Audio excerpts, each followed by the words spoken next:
My anaconda don, my anaconda don, my anaconda don, don, don, don, don, don, don. Bong boy, totoy mo ba't totoy? Ang totoy mo ay ba't totoy, ang totoy.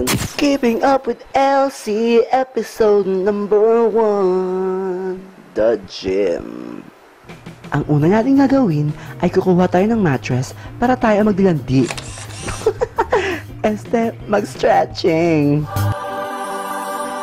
Ayan, nakikita nyo na ako nag-stretching. Kaso nga lang, hindi nakapokus yung camera. Yung totoo ha, Richie, totoo. I-stretch ang kamay, i-stretch ang paa. Ito yung pinaka-ayaw kong gawin. Yung ididikit ang dalawang paa at aabutin. Ayan, hindi ko siya abot. Sakit laki ng tiyan eh! Isa pa ito na pinipilit abutin pero hindi talaga kaya. Ayan, naabot ko yung dulo kasi maluwag yung sapatos ko. Ay, buti na lang. After nyan, pinag-treadmill ako ng trainer ko. Ayan, pagmasdan pa rin mabuti ang pag-yugyog ng treadmill. Hindi kinakaya, totoo. Ayan, natapos rin ang aking 30 minutes treadmill. Nadinuga ako dahil mag-time na, totoo, 20 minutes lang ginawa ko. Magagabi ng halas na yun, totoo. Dahil dyan, push yan. Ayan, magkapunas muna tayo ng pawis para humaba ng konti ang video ito. Pinag-chest workout na ako para daw matanggal ang aking man boobs. Dahil sobrang laki talaga na, ang hirap niyang i-maintain. Sabi nga nila, ang kinahagard mo ngayon, ikakaganda mo naman bukas. Kaya pakita mo kunyari mabigit siya kahit magaan lang. Kahit hindi pinapagawa sa akin tong barbell na to, kinuha ko at ginawa ko dahil nga ang pick ko ay si Nicki Minaj.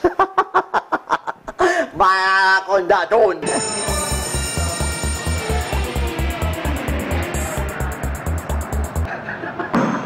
At ito na nga ang huling pinagawa sa akin. Pinag-flanking ako at nag-request pa siya na ibaba ko ng puwet. Hindi ko na nga kaya nakataas yung puwet. Ibaba pa yung puwet. So may kita niyo pong nahihirapan po ako at hindi ko alam ang aking gagawin.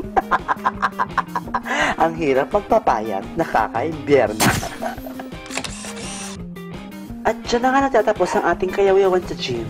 Ito ang nag-iisang kagandahan, kaseksihan at kakinisan. DJ Sexy Elsie para sa Keeping Up with Elsie! Lloyd, ano naman ang mga changes na naramdaman mo? Naranasan ko, medyo nawawala yung mga tigawat ko. Ano pa yung mga nabawas? Nabawas yung konting double chin, tsaka bala dito. Sumexy ka ng konti? Nawala na siya. Yung tiyan ko, medyo... Bumaba yung taba mo? Bumaba. Ayun.